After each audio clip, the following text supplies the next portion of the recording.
এই জাদুবিদ্যা সত্য, এবং এখনকার অনেক ভণ্ড যে কবিরাজগুলো বের হয়েছে, এরা জিনকে তাবে করে নিয়ে এই জিনদের মধ্য দিয়ে মানুষের মধ্যে জাদু ছড়িয়ে দিয়েছে, এবং এর ফলশ্রুতিতে বহু পরিবার ধ্বংস হয়ে যাচ্ছে।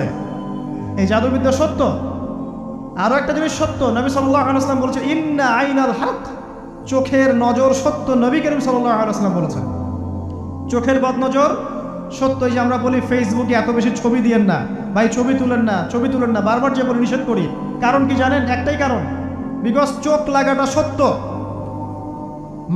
মানুষের চোখ লাগে, এই কথা শুনলে অনেক মজুমদাররা হাসবে না? কথা বুঝতে পারেন নাই? কিন্তু এটা সত্য, কারণ নবী করিম সাল্লাল্লাহু আলাইহি ওয়াসাল্লাম যা বলেছেন সাদাকাল্লাহু ওয়া সাদাকা রাসূলুহুল কারীম, নবী যা বলেছেন, আল্লাহ যা বলেছেন চিরায়ত সত্য, এর বাইরে কোনো সত্য আছে?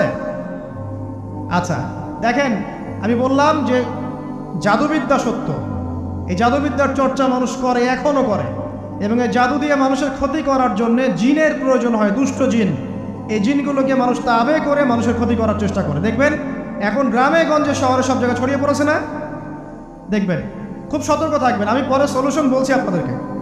আরেকটা বলেছি, নবী সাল্লাল্লাহু আলাইহি ওয়াসাল্লাম বলেছেন চোখের বদনজর এমন সত্য যে একটা উটকে এই রান্নার ডেকচির মধ্যে ঢুকাই ফেলতে পারে। মানে একটা উট খুব সুন্দর ভালো, আপনি দেখছেন মাশাআল্লাহ বলেন নাই, নজর লেগেছে, উটটা মারা গেছে দেন, তারপর তাকে জবাই করে খেয়ে ফেলতে হয়েছে।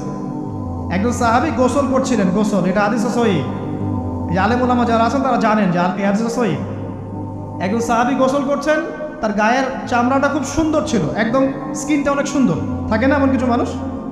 আচ্ছা, এখন আরেকজন সাহাবী এই গোসল দেখছেন দূর থেকে, দেখে বলছেন যে কি চমৎকার তার শরীরের রংটা, যেন কুমারী নারীর মতো, অনেকটা এমন একটা কথা তিনি বলেছিলেন। সাথে সাথে এই সাহাবী অজ্ঞান হয়ে পড়ে গেছে। কোন সাহাবী? যিনি গোসল করছিলেন। এটার আপনি কোনো ব্যাখ্যা দিতে পারবেন না তো, এখানে কোনো সায়েন্স দিয়ে বা মেডিকেল সায়েন্স দিয়ে আপনি কোনো ব্যাখ্যা করতে পারবেন না। একটা ব্যাখ্যা দিতে পারেন, কিন্তু কেন সেটা হলো সেটা আপনি অ্যান্সার খুঁজে পাবেন না। তো নবী সাল্লাল্লাহু আলাইহি ওয়াসাল্লামের কাছে নিয়ে যাওয়া হলো তাকে। তিনি বললেন যে এই ব্যক্তির ব্যাপারে কি কেউ ভালো মন্দ কিছু বলেছিল? তখন একজন সাহাবী বললেন হ্যাঁ, অমুকে বলেছে এর স্কিনটা অনেক সুন্দর, তোকে ডেকে নিয়ে আসো। ওকে ডেকে আনা হলো। ডেকে আনার পর নবীজি তাকে অনেক শাসালেন, তোমরা তোমাদের ভাইদেরকে কি মেরে ফেলতে চাও? তখন এই সাহাবী তো অবাক, আমি আবার কখন মারতে চাইলাম ইয়া রাসূলুল্লাহ? আমি তো মারতে চাই নাই, আমি তো খালি বলেছি যে তার গায়ের রংটা অনেক সুন্দর। তখন তিনি বললেন কেন তুমি সুবহানাল্লাহ বললে না, কেন তুমি মাশাআল্লাহ বললে না? যখন মাশাআল্লাহ বলবেন, সুবহানাল্লাহ বলবেন, নজরটা লাগবে না। আর যখন আপনি মাশাআল্লাহ বলবেন না, সুবহানাল্লাহ বলবেন না, দেখবেন নজর লেগে গেছে। আপনি বিশ্বাস করেন ব্যবসা খুব ভালো চলছে, মানুষ বললো যে বাহ তোর তো ব্যবসা হেভি, লালে লাল শাহজালাল, ঠিক আছে, দেখবেন আপনার কেনা বেচা বন্ধ হয়ে গেছে। এরকম হবে, আমার কথাটা বিশ্বাস করেন।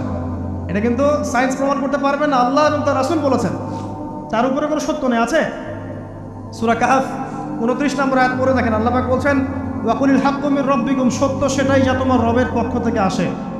ফামান শাআ ফালইউমিন, যার ইচ্ছা হয় বিশ্বাস করুক, ওয়ামান শাআ ফালইয়াকফুর, যার ইচ্ছা হয় সে অস্বীকার করুক।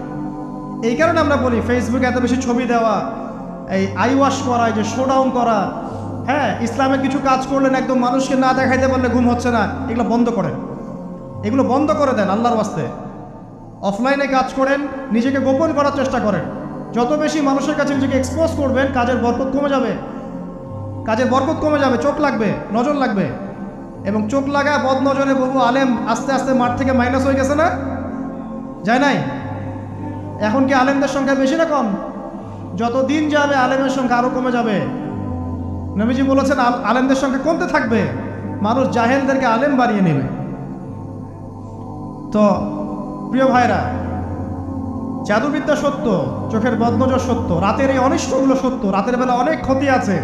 এই জন্য নবীজি বলছেন বাচ্চাদেরকে বাইরে বের করো না, এবং তোমরাও রাত যখন গভীর হবে তখন এদিক ওদিক ঘোরাফেরা করো না। দেখবেন রাত যত গভীর হয় আমাদের শহরগুলো তত জীবিত হয়, তাই না? তাই না? রাত যত গভীর হচ্ছে শহর তত জীবিত হয়। চায়ের দোকানে আড্ডা বেশি, ওই সিনেমা দেখছে, টিভি দেখছে, ক্যারাম খেলছে, লুডো খেলছে, ঘুম নাই। ঘুম কখন? ফজরের আগে আগে। ফজরের নামাজ কিন্তু নাই, ফজরের ঠিক আগে আগে আবার ওই যে জোহরের নামাজের সঙ্গে উঠতেছে।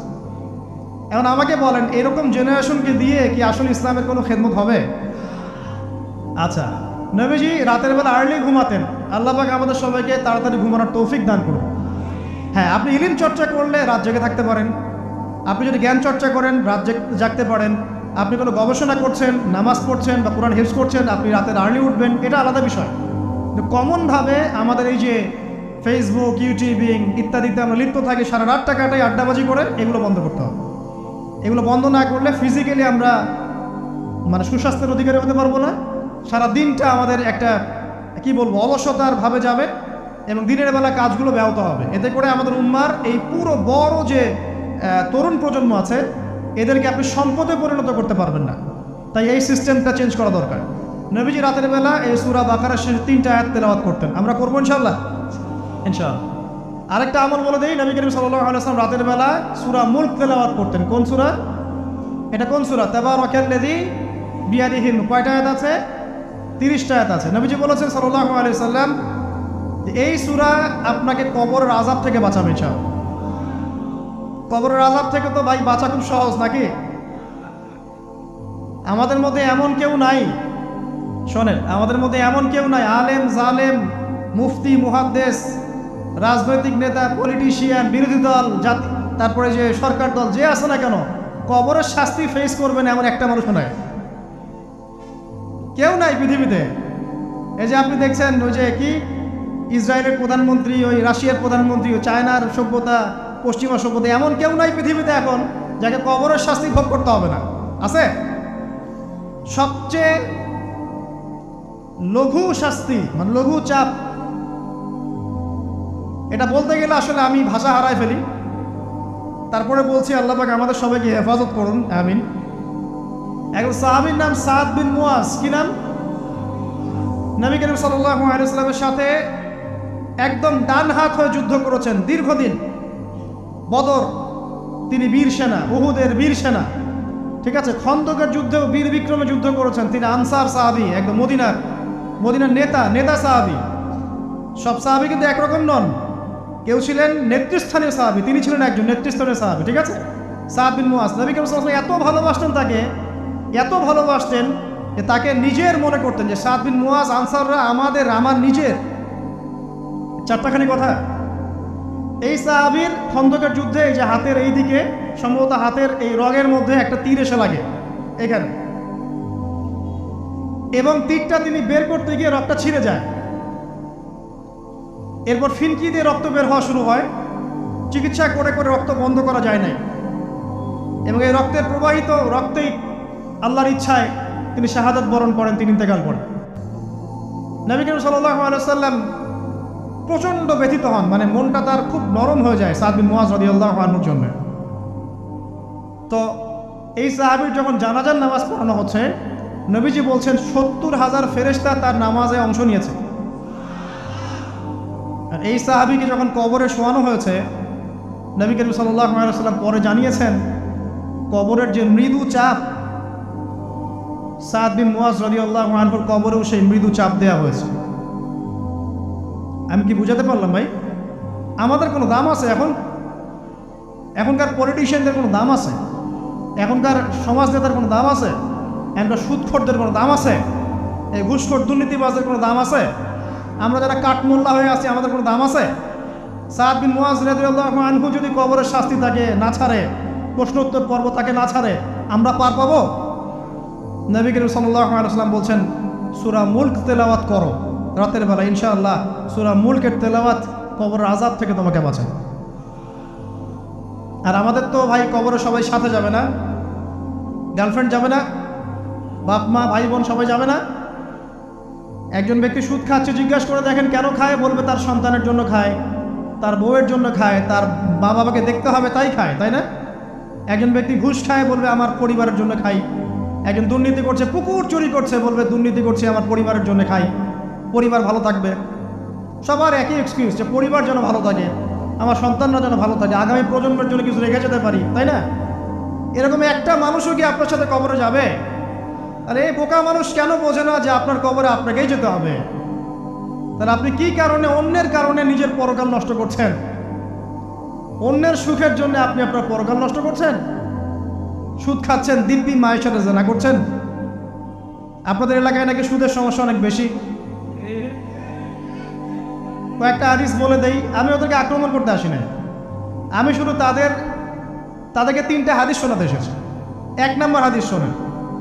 আল্লাহর নবী মুহাম্মদ সাল্লাল্লাহু আলাইহি ওয়াসাল্লাম বলেছেন, সুদের পাপের 73টা শাখা আছে। কয়টা? কোনো হাদিসে 70টাও আছে, কোনো হাদিসে 73টা আছে। বলছেন যে সবচেয়ে নিচের শাখাটা হচ্ছে, সুদের পাপের সবচেয়ে নিচের শাখা হচ্ছে যে যেন কোনো ব্যক্তি তার মাকে রেপ করলো, তার মাকে ধর্ষণ করলো। 1 দিরহাম যে ব্যক্তি সুদ খায়, সহিহ বুখারীতে আরেকটা হাদিস এসেছে, সে যেন 36টা মেয়েকে ধর্ষণ করলো। আর আমি একটা কথা বানায় বলছি না, যদি বিশ্বাস না হয় কওমি মাদ্রাসা আছে, আলেম ওলামা আছে, গিয়ে বুখারী খুলতে বলেন, পড়তে বলেন, খালি একবার পড়তে বলেন, দেখেন যদি না থাকে তাহলে আমাকে এর সাথে থাপ্পড় দিয়ে দেয়। যদি না থাকে হাদিস এটা, তাহলে আমার গালে একটা থাপ্পড় দিয়ে যায়। আর যদি থাকে তাহলে আল্লাহর রাস্তায় সুদ খাওয়া ছেড়ে দেন। কোনটা করবেন? চ্যালেঞ্জ করবেন? নবীজি বলেছেন, 1টা দিরহাম যে ব্যক্তি সুদ খায়, দিরহাম মানে কি? রৌপ্য মুদ্রা। এটা এখন দেখতে পারবেন না, জাদুঘরে আছে।